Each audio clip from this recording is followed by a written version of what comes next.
ETF index mutual funds నేర్చుకుని stock మార్కెట్లో రాణించాలనుకుంటున్నారా? వెంటనే ఈ నెంబర్కి కాల్ చేయండి.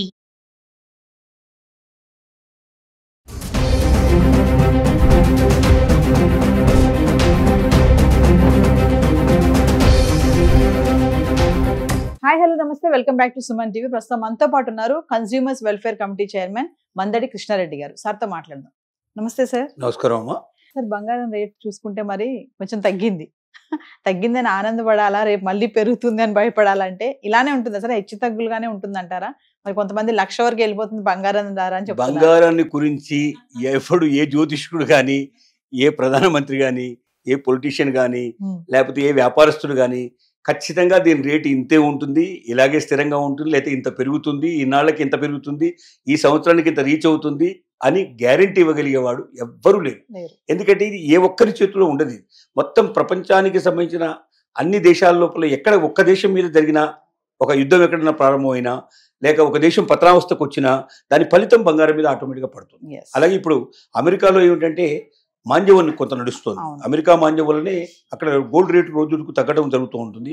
ఆ గోల్డ్ రేట్ అక్కడ తగ్గినటువంటి మిగతా మొత్తం సమాజం మీద పడుతుంది. అయితే ఇప్పుడిప్పుడే ట్రంప్ చేస్తున్నటువంటి రకరకాల ప్రయత్నాల ద్వారా కొంత అక్కడ మళ్ళీ తిరిగి ఆర్థిక వ్యవస్థ పుంజుకోవడానికి కొంత ప్రయత్నాలు జరుగుతున్నాయి. కాబట్టి ఒక రోజు పెరగచ్చు, ఓ రోజు తగ్గొచ్చు, రకరకాల కారణాల వల్ల ఉంటుంది. కాబట్టి మొత్తం మార్కెట్కు సంబంధించిన అంశాలకు సంబంధించిన విషయం కాబట్టి ఎవరైనా ఇవాళ 2,000 తగ్గిందంటే అబో తగ్గిపోయింది అని అనుకోవడం కానీ, ఓ 2,000 పెరిగిందంటే పెరిగిపోయింది అనుకోవడం కానీ. ఇప్పుడు మీరు స్టాక్ మార్కెట్ మీరు చూస్తుంటారు, స్టాక్ ఎక్స్చేంజ్ ఎట్లా ఉంటుందో చూస్తారు. ఇవాళ 1000 పాయింట్లు పెరిగిందంటాడు, రేపు 2,000 పాయింట్లు తగ్గిందంటాడు. ఈ అమ్మకాల ఒత్తిడి వల్ల జరిగిందంటాడు, కొనుగోళ్ల ఒత్తిడి వల్ల జరిగిందంటాడు. అంటే ఏమిటి? ఇది ఒక గ్యాంబ్లింగ్ లాగా ఉంటుంది. గ్యాంబ్లింగ్ లాంటిది. అంటే మన చేతుల్లో లేదు. మనం పెట్టుబడి పెట్టవరకు మనం పెడతాం కానీ అది వస్తుందా రాదా అని మనం చెప్పలేం. అది ఆడుతూ పోవాలి ఎప్పుడు కూడా. పులి మీద స్వారీ చేయడం లాంటిది. ఒక రకంగా చెప్పాలంటే పులి మీద స్వారీ చేసేవాడు ఎప్పుడు కూడా స్వారీ దిగకూడడానికి వీల్లేదు. ఒకసారి దిగాడంటే వాడిని పులి చంపేస్తుంది, వాడిని తినేస్తుంది. కాబట్టి ఆ పులి మీదనే వాడు కూర్చొని ఉండాలంటే ఎంతసేపు ఆ పులిని ముందుకు పంపించాలి, ఆ పులికి సరైన ఆహారం వేసుకుంటూ వెళ్లాల్సిందే.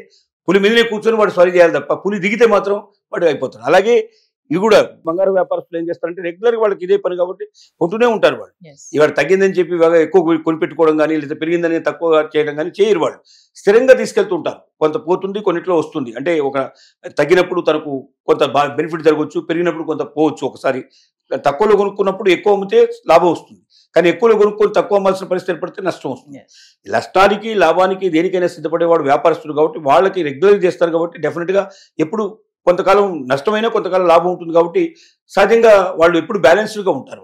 వాళ్ళకి ఏ ఇబ్బంది ఉండదు. కానీ ఎవరైనా వినియోగదారులు కొనుక్కునేటువంటి వాళ్ళు ఇవాళ కొంత తగ్గింది కాబట్టి ఇలాగే తగ్గుతుంది అంటే మళ్ళీ పెరిగే అవకాశం చాలా ఎక్కువ ఉంది కాబట్టి ఇప్పుడు కొనేద్దామని కానీ, ఇవాళ బాగా పెరిగింది కాబట్టి అయ్యో నేను అవకాశం పోగొట్టుకున్నాను బాధపడటం కానీ చేయాల్సిన అవసరం లేదు. మీ అవసరాల కోసం మనం తప్పనిసరిగా కొనుక్కోవాల్సిందే. దాని కానీ నిలవబెట్టుకోవడానికి వీలుగా ఉండేటువంటి దాన్ని మాత్రం 1-10 సార్లు బంగారాన్ని మాత్రం 100% ఎప్పుడు నమ్మడానికి వీల్లేదు. మీరు రియల్ ఎస్టేట్ అయినా నమ్మొచ్చు కొంతవరకు. రియల్ ఎస్టేట్లో ఎప్పుడో ఒకసారి 2 సార్లు ఇబ్బంది రావచ్చు, కానీ మళ్ళీ ఒకసారి కోలుకుంటే 10 ఏళ్ళు 15 ఏళ్ళు 20 ఏళ్ల దాకా కూడా మళ్ళీ ఎట్టి పరిస్థితుల్లో పెరుగుతూనే ఉంటుందని తగ్గదు. కానీ బంగారం మాత్రం అలా కాదు. బంగారం తగ్గడానికి పెరగడానికి ఏ ఒక్క దేశమో కారణం కాదు, ఏ ఒక్క కారణంతో అది జరగదు. ప్రపంచంలో ఎక్కడ ఏ రకమైన సమస్య వచ్చినా దాని ప్రభావం బంగారం మీద పడే అవకాశాలు ఉంటాయి. కాబట్టి ఇంత సంక్లిష్టమైనటువంటి వ్యవహారం కాబట్టి ప్రతి ఒక్కరూ అది ఎక్కువ నిలబెట్టుకునేటప్పుడు కానీ, లేకపోతే గబుకును ఉన్నదంతా తీసేసేటప్పుడు కానీ దానికి కాను మనం ఎప్పుడు కూడా ఆలోచన చేసి ముందుకెళ్తే చాలా మంచిది. అంటే సార్, ఇప్పుడు స్టాక్ మార్కెట్ పెరిగింది అనుకోండి, బంగారం రేటు తగ్గుతుంది అంటారు కదా. అంటే స్టాక్ మార్కెట్లో బాగా పెరిగితే ఏంటంటే ఎక్కువ మంది అటువైపున ఇన్వెస్ట్ చేయడానికి ప్రయత్నం చేస్తారు. రియల్ ఎస్టేట్ బాగా భూమి అయితే అటువైపు ఇన్వెస్ట్ చేయడానికి ప్రయత్నం. అంటే మనకు 3-4 రకాలే ఉన్నాయి. ఎక్కువ ఇన్వెస్ట్మెంట్ పాసిబిలిటీస్ లేవు. అంటే కామన్ మ్యాన్ అయినా సరే ఎవరైనా సరే పాల్గొనడానికి సిద్ధపడేది ఒకటి స్టాక్ మార్కెట్లోకి వెళ్ళడం, రెండోది బంగారం కొనుక్కోవడం, మూడోది మనం రియల్ ఎస్టేట్ మీద పెడతాం. భూములు భవనాల మీద వాటి మీద మనం పెడతాం. ఈ మూడింటి మీదనే ఎక్కువ పెడతాం. ఎందుకంటే ఇవి మాత్రమే మనం ఇండివిజువల్గా సంపదగా మనం పరిగణించే అవకాశాలు ఉంటాయి. దీంట్లో ఏ ఒక్కటి పెరిగినా ఒకటి పెరుగుతున్నప్పుడు ఇంకోటి ఆటోమేటిక్ 2 తగ్గడానికి అవకాశాలు ఉన్నాయి. ఎందుకంటే దాని మీద ఎక్కువ ఇన్వెస్ట్ చేసినప్పుడు దీని మీద తగ్గుతుంది. అలా బ్యాలెన్స్ ఈ మూడింటి వైపు మనం చూస్తూ ఉంటే మనం గమనిస్తున్నట్టయితే అది బాగా పీక్ వెళ్తుంటే ఇది కొంత తగ్గుతుంటుంది, ఇది బాగా పీక్ వెళ్తుంటే అది కొంత తగ్గుతుంటుంది.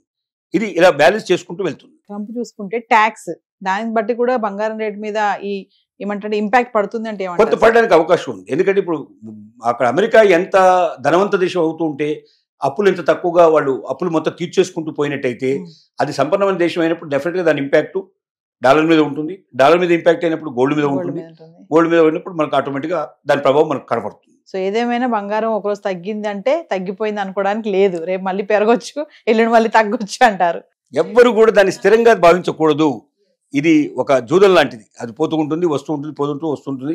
మీ దగ్గర అంత శక్తి ఉంటే, రెగ్యులర్గా కొనే అలవాటు ఉంటే, మీరు కొంటూ అమ్ముతూ పోతూ ఉంటే ఎక్కడో దగ్గర మీకు లాభం వచ్చే అవకాశాలు ఉంటాయి. కానీ ఎప్పుడో ఒకసారి చేసేది మాత్రం అబ్బో ఇప్పుడు తగ్గింది వెంటనే కొనిపెట్టుకుందాం అంటే రేపు పొద్దున మళ్ళీ ఇంకా తగ్గితే మీరు నష్టపోతారు. లేదా హెచ్చు తగ్గులు ఉన్న సమయంలో సార్ ఇన్వెస్ట్మెంట్ చేయొచ్చు అంటారా మరి బంగారం పైన?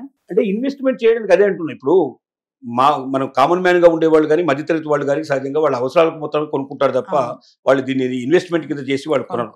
అంటే ఒక ఏదైనా ఆపద వచ్చినప్పుడు టక్కన తీసుకెళ్లి వెంటనే అన్నిటికన్నా తొందరగా డబ్బులు వచ్చేస్తుంది బంగారం.